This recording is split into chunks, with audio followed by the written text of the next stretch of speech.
Good evening and welcome to Thursdays with NAMI. My name is Peg Morrison. I'll be your host tonight. I am the Assistant Director of NAMI North Carolina. That's the National Alliance on Mental Illness North Carolina, and I'm glad you're here. Thursdays with NAMI is our way of keeping it real on the topic of mental health. It's our way of building conversations and building community. Tonight, we're going to revisit the topic of veteran mental health. There are just so many angles to it, and it's so important. Veterans put their lives on the line for our country, and at times their sacrifice seems to me to be taken for granted. Tonight's guest is Marine veteran Eric Sowers. He had a heck of a time getting mental health support, getting his housing voucher lined up in a timely manner. He was living with post-traumatic stress.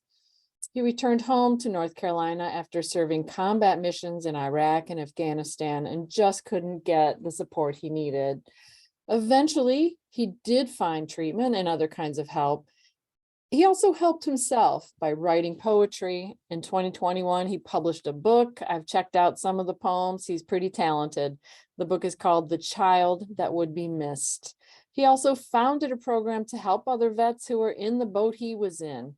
To help them get immediate help and referrals, and he offers direct support in the interim. Awesome situation, awesome giving back story, and we'll be hearing the whole story in just a moment.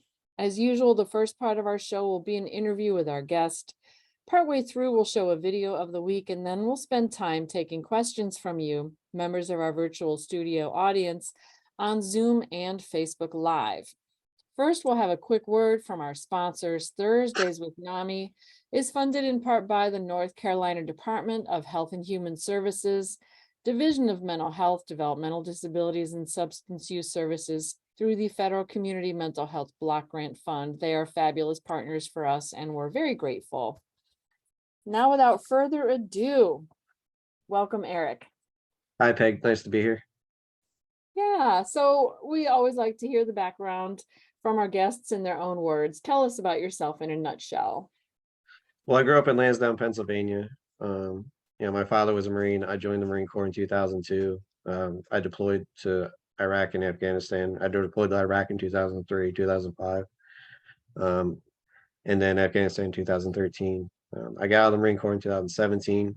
I'd already been suffering from different stuff. I didn't know I had PTSD at the time. And basically things were getting to probably the darkest you can get. And I found a place called the Vet Center, which was established by Vietnam veterans because they didn't get support when they came back. And it was established for military with combat experience or a military related sexual trauma, such things. And that has been like a godsend because my experience with the VA was it wasn't very helpful where I am, at least. And since then, I did write the poetry book. I've gone through CBT therapy, and today I still go to the Vet Center. If I could, that's cognitive behavioral therapy. Yeah, and I still go to the Vet Center almost daily because it's about 10 minutes away from where I live. So I'm fortunate because not everyone has one near them, and as compared to the VA, it's a lot more useful of a resource in my experience. Yeah, so I mean I continue to work on my therapy. I'm planning on doing EMDR, which is, you know what that one is? It's eye movement desensitization and reintegration, something like that. Yeah, so I'm planning on doing that next for therapy. So I'm always trying to improve on myself and also start this organization to help veterans to reach those resources that are difficult to find. All right. And you're in Jacksonville. The Vet Center is it like have a community center type model? They've got clinical and just regular services. They have clinical and then there's groups, so I mean, as far as regular services, the main purpose of it is to have group therapy and individual therapy. Perfect. All right. Well, I'm so glad that you did find your tribe and you did find a facility that could be there for you in the way that you needed, in the time that you needed. You've accomplished a lot. What are you most proud of? I mean, honestly, the thing I'm most proud of is actually getting past being, tough. I think for a lot of veterans who've had to experience things and, people in general who experience things that are traumatic, And they grow up in a culture where being a vulnerable person isn't seen as strong, where in reality, being vulnerable is the strongest thing you can do. It's much harder to be vulnerable than it is to close yourself off emotionally from people. So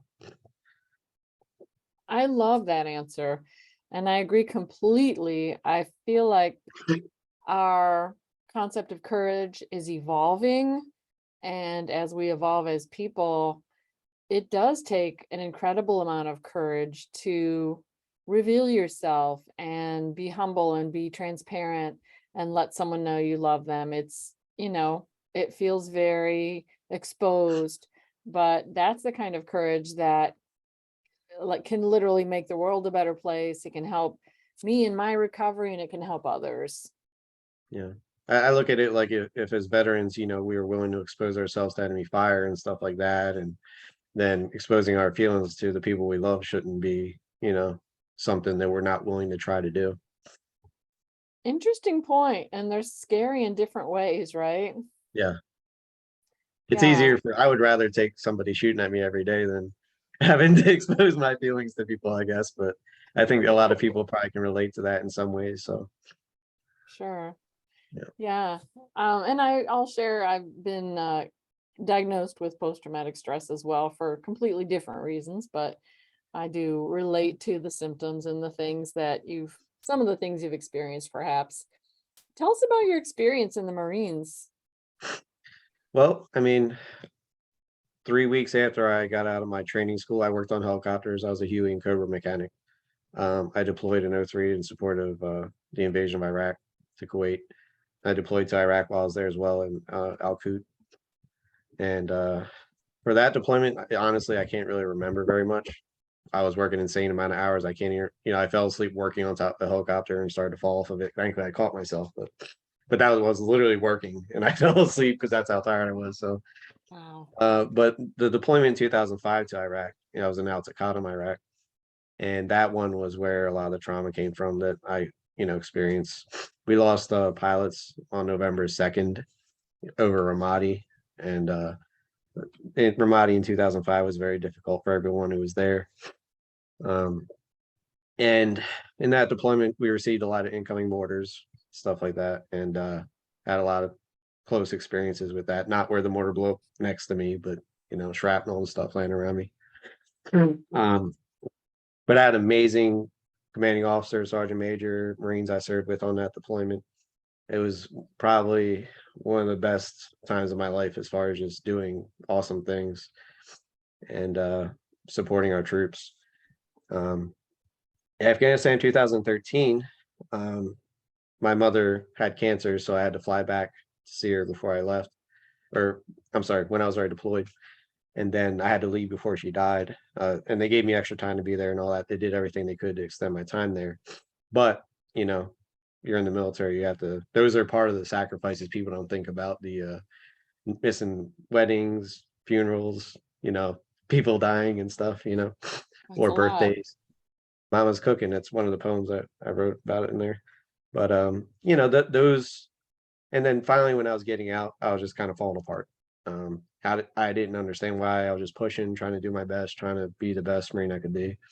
And I had no idea that I actually was suffering from PTSD. And even after I got out, because I was in the air wing, I was like, yeah, I wasn't kicking indoors. I don't have PTSD. You know what I'm saying? I had that mentality. So now obviously I've through a lot of therapy, years and years of therapy, I've learned differently. Okay. So what happened to your mental health after you were discharged then? What signs and symptoms did you experience? Well, my wife at the time had told me, I don't remember this, but she told me that I was like staring at the wall. Like I was just in a corner half the time, just staring at the wall. And I don't actually remember that. But that's what she told me. She was not a liar. So um, I was definitely disconnected from my daughter, my wife, punching holes in the wall, throwing shit, screaming. If I woke up, I was punching the bed and shit like that. Um, thankfully I never hurt anyone. Road rage. um, definitely just being on edge, not really being able to, and I still have trouble being in public, but That was a lot of the stuff I was dealing with. Yeah. Okay. And I just read an article that the more trauma you have, the more anger you have later. It sounds like that was a pretty big theme for you. Well, in the military, surviving, you take your emotions and reroute them into anger because that's what's going to take for you to survive. You can't break down and start crying and stuff in combat. Now it happens, of course, because we're human. Some people do that. I never had that issue, but I know people who did, who I respected and were good Marines and did their best too. So, and in combat, I never felt afraid really. I stopped taking cover when shit was blowing up and stuff like that. So, um, that's a bad sign. You don't want to do that. And I wasn't really worried about stuff. So that was obviously a sign of issues, and there were other things over the years.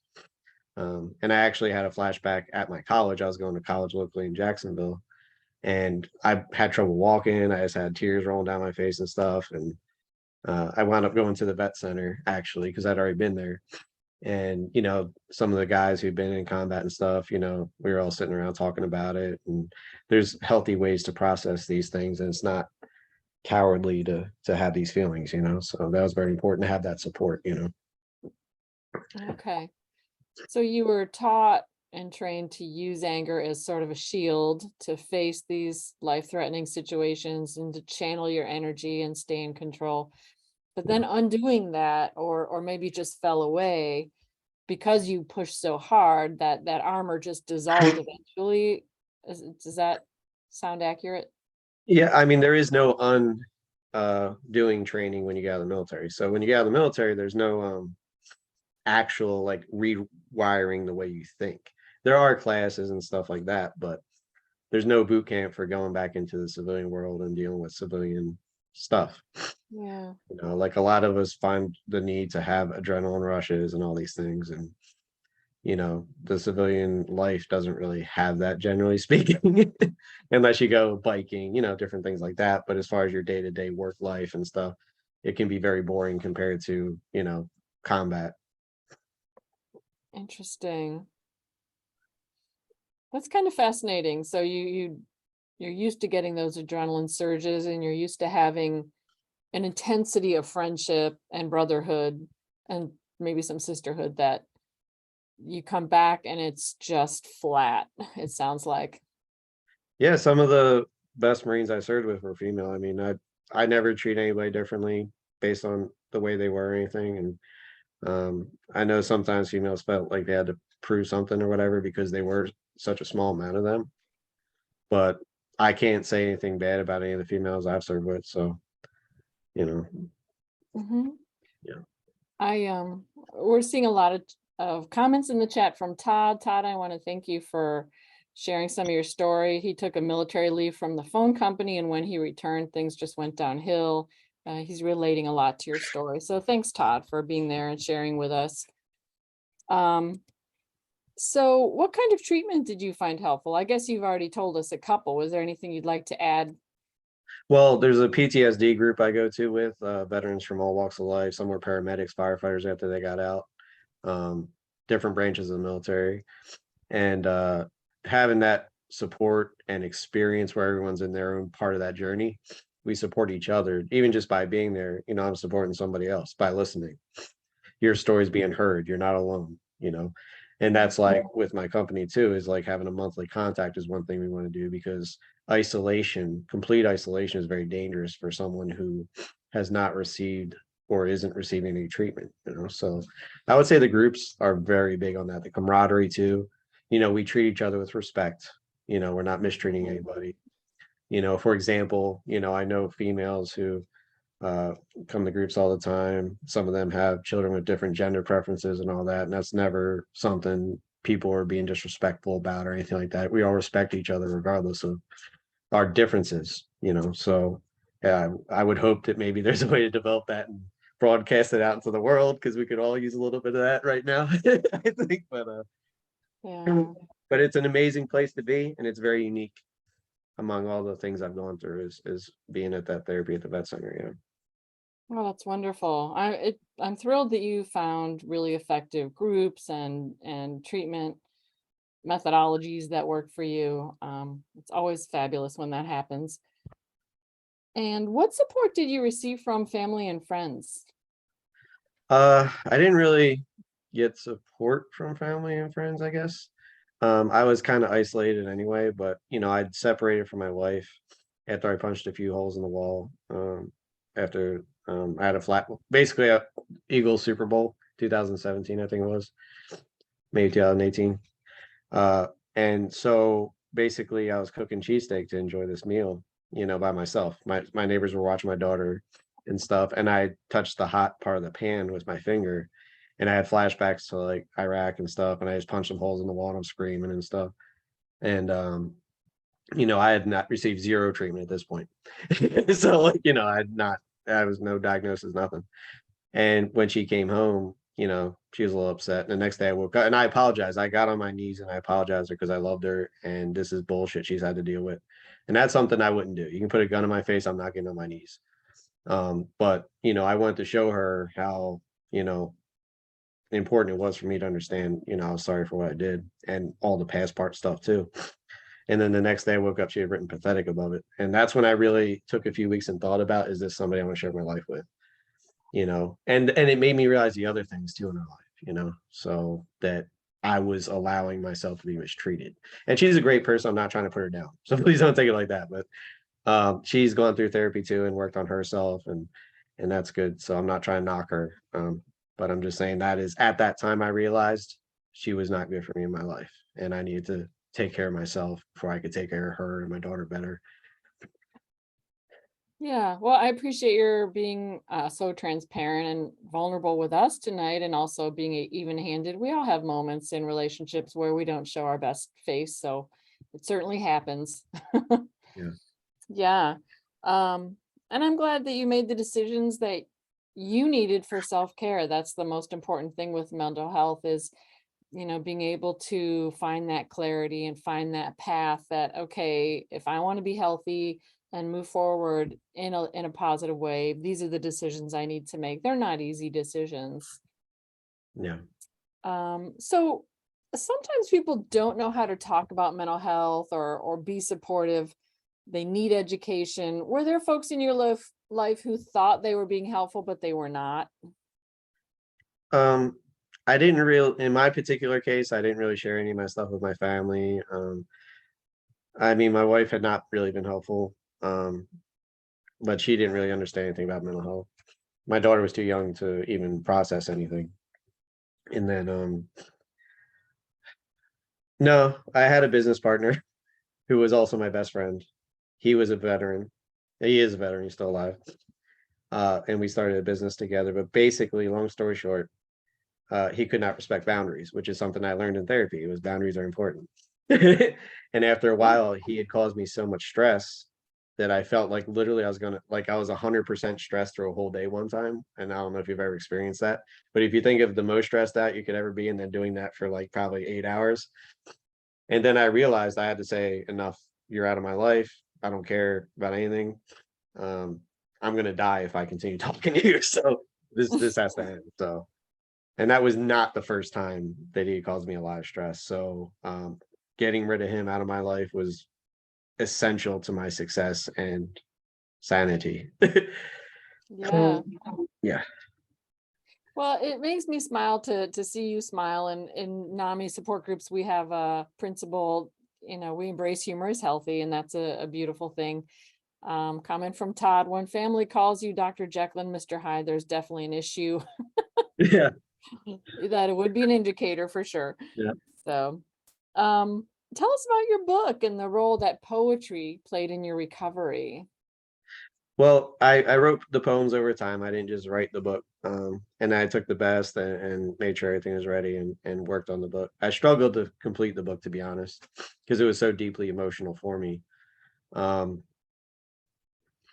you know, uh, because I was not connected with people.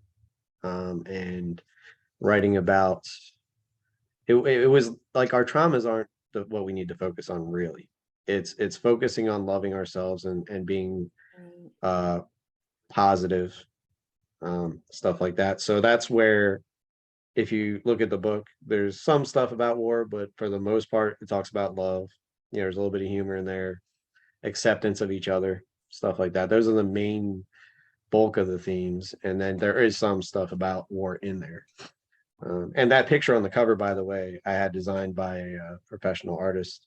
But basically, that was an actual scene. That was me guarding the edge of the base in Iraq while our guys were laying Wow. concertina wire. And there's a little girl and her smaller brother playing on the hill, and there's a single tree there. And in that moment, I was still paying attention to what was going on because I was guarding everybody. But I saw like that humanity in that moment. You know what I'm saying? It's something that's always stuck with me. Wow. I'm gonna have to relook at that cover and absorb that. Yeah. That's pretty neat. So there's a question on Facebook from Evelyn, and you kind of addressed this, but maybe you'd like to say more. Is the therapy you received group therapy only or individual work with a therapist also? Uh, I work with one-on-one, and I also do group therapy. And I do multiple different groups. It's like and art groups, PTSD groups, and many others. And like I would look at them as essential to my slowly making progress to try to improve myself every day. Mhm. Awesome. Thank you. Okay. So we'd love to hear about your nonprofit program, CaseVac. How did that get started? Where is it now? Well, when I was in Iraq in 2005, it said Kazovac. I can understand why you would mispronounce. That's Oh, fine. oops. And Kazovac stands for casualty evacuation. So that's what it stands for. So for military people who've been deployed and stuff, they would recognize that. And the reason I use that name is because it kind of describes what the company is. If a veteran contacts us, we quickly get them to the resources they need. We're not there to really treat them or like give them a bunch of resources ourselves, but it's to be there with them through the walk to what they need. And then we also follow up to make sure whatever resource we connected them with worked. Because a lot of times, from my experience and other veterans' experiences, you contact an organization, you have to wait 2 weeks for something to happen, and you need it now. So to the Right. maximum extent possible, we try to make sure that doesn't happen where you're waiting 2 weeks for an essential thing you need. Right. And that is so important because, you call about supportive housing, God forbid, it's a 2-year wait. Transitional housing, it could be weeks or months of wait time. So yeah, there's so much that people need right now. And how do you Right. meet that need? Yeah, I personally have a friend who's not a veteran in California right now, and he's in the Bay Area. He's homeless, he's in a wheelchair, and he's having trouble getting connected with resources and stuff like that. And California does have a lot of programs for the homeless, so it's not like they're not doing anything out there, but for whatever reason, his circumstance, it's difficult. And that's the thing with veterans when they contact us. My goal as we raise funds and stuff like that would be to be able to house them immediately, as far as just a hotel, whatever it takes, once we verify their status. And then that way they are not on the streets. But in that time that we're housing them, we're also building a plan for their success, whether it's filing for their claims, et cetera, and help assisting them in accomplishing that, being in daily contact with them to make sure that it gets done. Yeah, that's just so important. I give you a lot of credit for doing that. And one of the things we hear is that people just feel like they're alone out there. So having Yeah. that daily contact, reaching out to them so they know that there's someone to walk that road with them is wonderful. Um, and coming from Todd, each county of the state has a state VA office, Veterans Affairs, to help with issues and disability claims. So there is help out there. It is sometimes there's a wait, sometimes you need help getting the help. But thanks everyone. Yeah. Um, And I mean, even like Todd saying, the vet center there, most veterans don't even know about it. And they're veterans in this town where it exists. Not every town has one, but where they do exist, it would be good for people to know that that resource is there. right, right. And oftentimes there are state veterans groups and federal veterans groups and locals. So a lot of people trying to do good, and sometimes it's just a matter of finding the point in the tapestry that's going to fit for you. Yeah, and that's my goal, is to help connect people with those points where there's already people doing great things in that field. So instead of us replicating what they're doing, get them to the people. And then the big part too is the following up. Because in my experience, any company you deal with generally doesn't follow up. Some do, but in general, not so much. Right. So Yeah, that's just so important. And I think that really speaks to that issue of I feel like I'm alone out there. I don't feel like anyone's looking over me or looking out for me. So, okay. What else have we got to ask you about? How do you care for yourself today? well, I do, like I said, I already go to the vet center, I explained that. I use meditation, which is something I've done learned on my own. I've taught myself my own type of meditation. And I know it can be different from what different people use, but that's been a big thing as far as remaining calm. I take anxiety medication, and I exercise as much as possible. I actually have a meditation group that I started in Jacksonville, but Nice. nobody was showing up, so I kind of like took a break from it because I'm like, nobody was showing up when I was doing it because it was online. So I might try to do it in person, so that way maybe people actually show up to it. Um, but the I other big love thing, that idea. yeah, and I mean, there is a place I know would be good for it. It's by the water, and somebody has a bunch of bird feeders, so like a lot of birds fly around there and stuff. So very peaceful. Um, and then exercise as much as I can. There's limitations of what I can do, but I try to do as much as I can to try to be in shape. And I do use the crisis hotline, which is a veteran thing. There is other hotlines for civilians, but the Veterans Crisis Hotline, I've called just to talk to them. I'm not necessarily in crisis, and just say, look, I'm not in crisis. I just want to talk because I'm ready to blow up on somebody, and I don't want to do that. So that's been very helpful too. Nice. It sounds like you have some different types of tools in your toolbox, which is really important. Meditation and calling, reaching out to a friend or a helpline. This is a good time to mention that NAMI North Carolina has a helpline, a warm line if you want support, referrals, information. We're open 8:30 to 5 on weekdays. And yeah, did you teach yourself meditation? Like, did you use an app or look online? Well, I researched what other people did, and then ultimately I just did what felt right to me. Now I was in San Leandro in the Bay Area, San Francisco Bay Area, and basically there's a marina park out there, and there's rocks right by the water. So I'd go out, sit on some broken cement, and in the morning it's not very busy, so the water would lap against the rocks and stuff, and just sit there and close my eyes and kind of just and one thing I can throw out there real quick that I've done to let go of stuff is I'll picture that water, even if I'm not near the water, and I'll think of a giant like anchor, like on a ship, like all the chain coming out of my chest into the water. Like you throw that anchor in the water, and Oh, you think about the people or whatever it is that's bothering you, and letting that go. And for some reason, for me, that helps. It does. It feels like it takes it away for whatever reason. Like I don't know why, but and letting stuff go, I think, is one of the biggest things we can do to clear our mind, to actually meditate and not worry about things. First is like let stuff go first. So absolutely. And I'm not an expert in this, but they've done studies and it calms your nervous system. It gives your nervous system a break and a rest, just from the stimulation of normal daily activities. And I love that visual. I remember having an insight. I was very young in my 20s, and I was watching seagulls and other birds on the water at Lake Erie. I grew up in Ohio. It was a stormy night, and I just noticed how they went with the wave. They did not fight the wave. They looked pretty relaxed, just floating there. And when the waters of my life got choppy, I would just try to think of that image and just not fight the wave. And it does, that water image is very helpful and calming, I think. yeah, that's beautiful. Thank you for sharing that.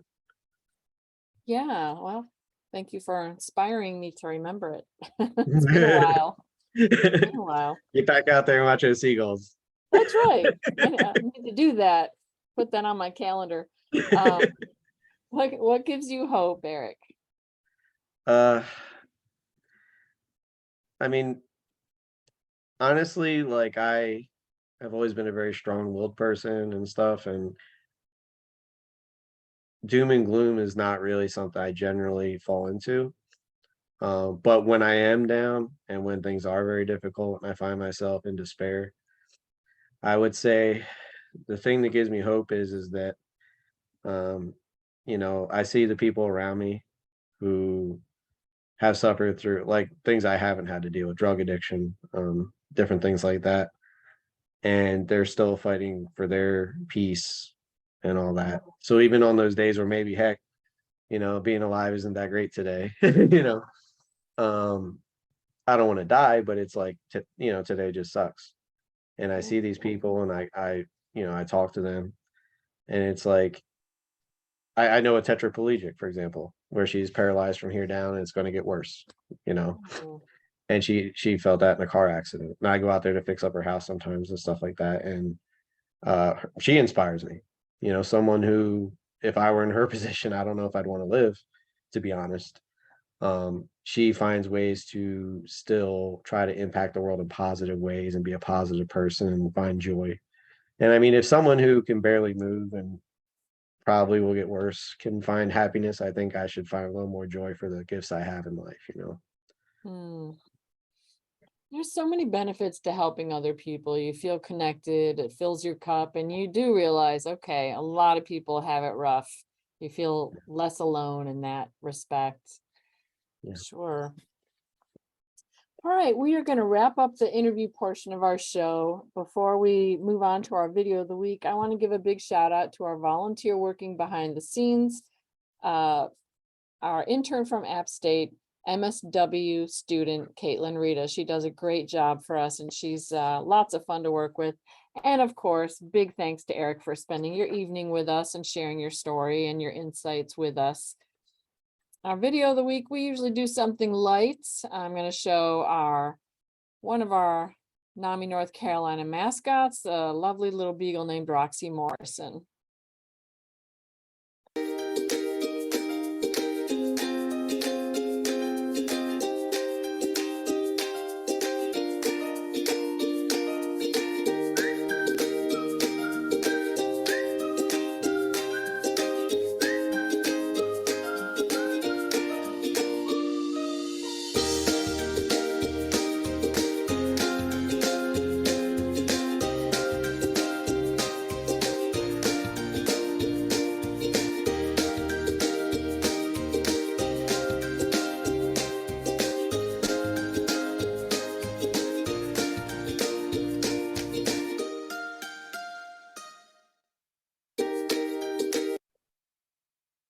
Aw, little Roxy. Okay, thanks everyone for staying with us and hanging in there. We are ready to take questions. We've taken a few along the way. If you have additional questions for Eric, please type them in the Q&A or type them in the comment section on Facebook. We've seen a few and we'd love to hear from you. Please join us next week. I'll make a couple announcements, give people time to write up their questions. Join us next week. We'll be talking about alternative and augmentative communication. What does it feel like? How does it work if you need mental health support and you have a severe hearing disability or you need to communicate on a different channel? It's a fascinating conversation and we'll be learning from their insights and hearing how they make it work. Join us to learn from Chris Klein and others. Also, please fill out the survey that will magically appear on your screen from after leaving the Zoom webinar. We would love to hear from you. It helps us improve over time and it helps us show the value of our work to funders like the Division of Mental Health, Developmental Disabilities, and Substance Use Services. So please do us that favor. It takes about a minute and a half. Is there anything that we have not asked you, Eric, that you'd like to share or something you think we should know? Um, I think that for people who were never in the military, I just think that try not to let your biases from things you've seen in movies and other stuff uh run the judgment of any individual you come across, because just like every civilian, every veteran's story is unique to them, and like, for example, when you ask someone if you've killed someone, for example, that's not something that anybody who's killed anybody doesn't want to say, talk about that really, because that's such a horrible thing to have to do. But so I would ask you, yeah, just be sensitive to what you actually like. If you would like someone to be sensitive to what you think about, or somebody's asking you to also be sensitive to that, even though it's outside the realm of something you might be familiar with. And then as far as veterans like me, who I'm talking to myself too, do try to be more patient with people you run into because they don't know and they don't have any kind of understanding what you've been through necessarily. So don't expect that they would don't expect someone don't expect you out of someone else, I guess is the phrase people say. I like that one. But Right. And I think that's really fabulous advice. If you wouldn't want a question directed at you, if you think it would feel kind of intrusive or heavy, don't do that. right. All right. A comment from Todd in the Q&A. Thank you for sharing. Okay, thanks, Todd. Absolutely. What do you say to young folks who are out of the military and they don't have that unboot camp? They feel like they're falling through the cracks. Well, anytime I come across anyone like that, I immediately try to get them support wherever that support is available. Even if it's just starting with me, and then like obviously the crisis hotline, because they're professionals. I look at it like it's better than talking to your friends, because your friends are not trained to deal with trauma. All right. Right. Even if they're therapists, they shouldn't have to deal with your trauma because they're not your therapist, they're your friend. So I would definitely say reach out to these hotlines and reach out for help if you're, struggling. And then don't forget that there are going to be people out there who care about you. Like in my poetry book, the last poem I put in there was to kind of drive that home.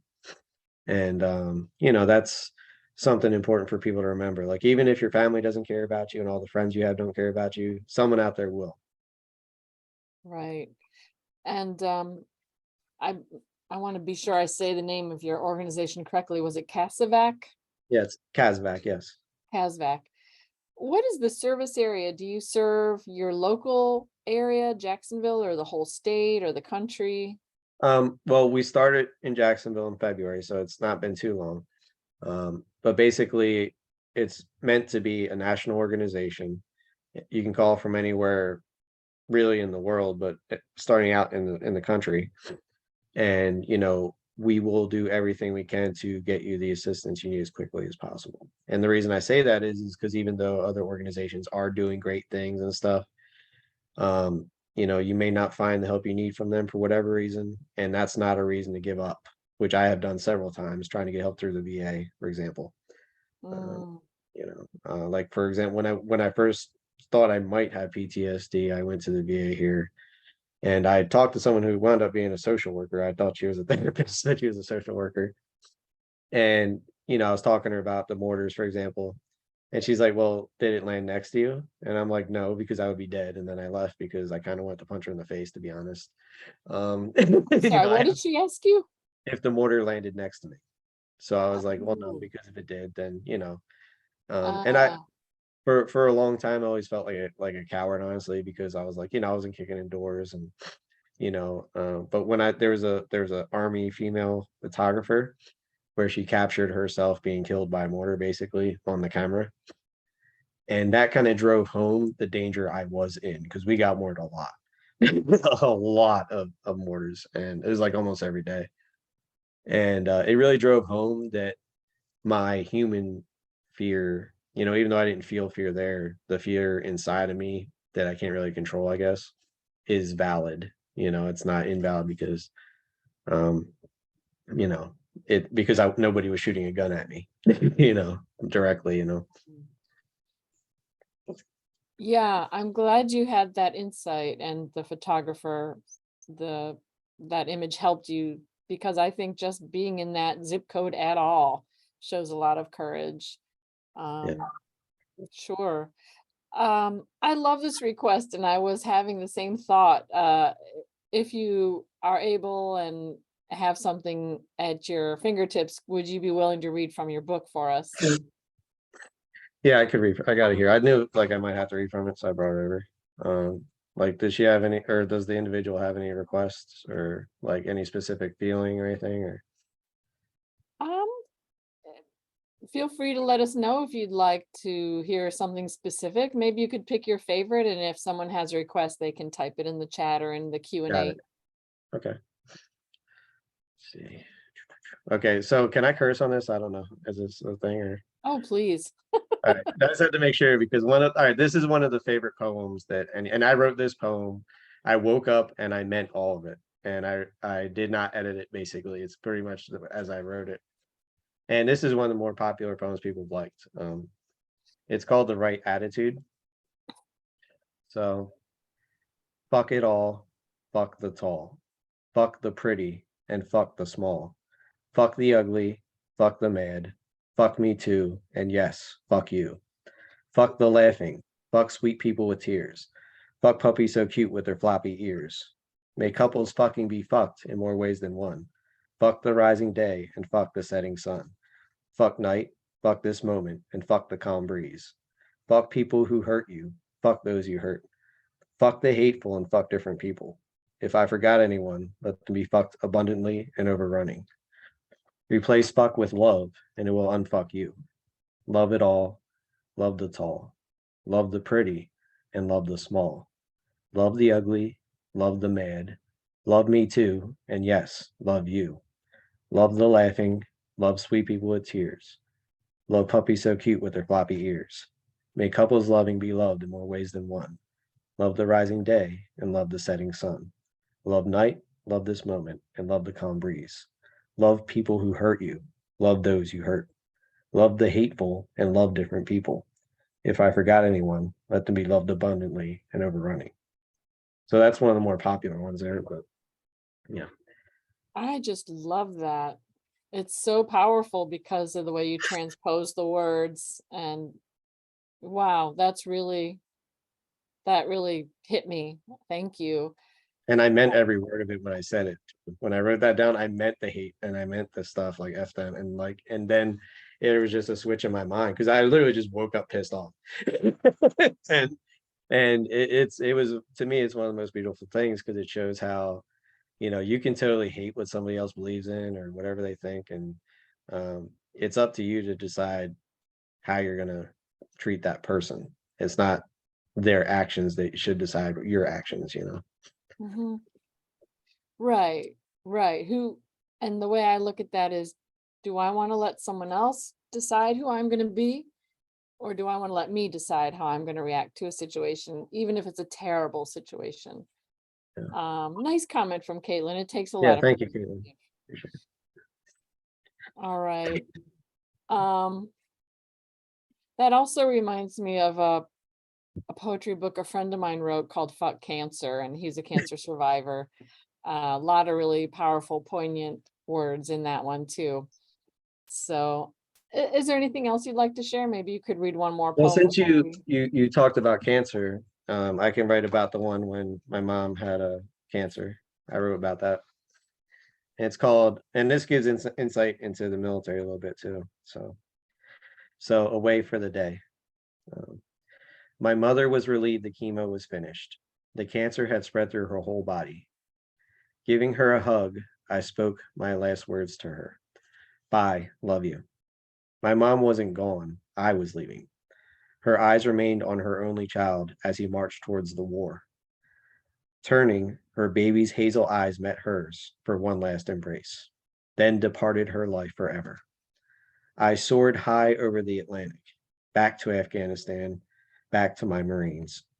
Young men and women who were missing children being born, finding out the person they loved was leaving them, or simply couldn't sit down to taste their mama's cooking. Touching down at a crossroads, far from Lady Liberty's gaze, yet beyond the range of enemy mortars, the bomb dropped on me. Her pain was over.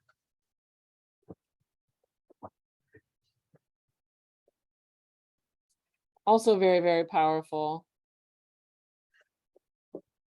Wow. That image of leaving your mother and then soaring over the ocean, knowing what you're going back to, it really captures a lot. Thank you for reading it. Yeah, that was one of the hardest things for me to do, to be honest. Like, and I wasn't super close with my mom necessarily, but no experience I had was as hard as that. I guess because it's your mom and you grew up. I'm not sure, but like it was almost like I felt like I shouldn't go back, but I knew I had to. That was the feeling. I can imagine. I can't imagine feeling any other way, actually. Mm, that's a lot. Well, you've been through so much and you've learned so much. It's clear that you've done a lot of work and put a lot of good energy out there for other people to benefit from your journey. So thank you for that. Do you have any other closing thoughts for us before we wrap up? Um, I just encourage everyone, no matter what you're done in your life and all that, to do your best to not make enemies out of people who don't need to be because you don't agree with them. You don't have to agree with them, that's fine. You know, but try to understand that the same thoughts that led you to your beliefs probably are similar to the thoughts that led them to their beliefs, even if they're different. And you don't have to find agreement, but you can respect the person and you can try to love them even if they don't deserve it. Mm, well, absolutely. I support that. Thank you so much, Eric Sowers. Check out Eric's book, The Child That Would Be Missed. It's on Amazon. And check out his awesome nonprofit, Kazvac. It's been an absolute pleasure. Again, thank you for your service and thanks for spending your time here with us tonight. Well, thank you very much for having me here, Peg, and thank you for everyone who joined us tonight. All And right. everybody who served, thank you as well for helping me to keep our country free. Okay. If you're out there feeling alone, whether you're a veteran or not, if you feel like you need support, no one speaks your language, please call us at NAMI. We would love to talk to you. We'd love to be there for you and help you find your tribe. We've been there. Thanks, everyone. Have a wonderful weekend. Yep, take care. Bye-bye.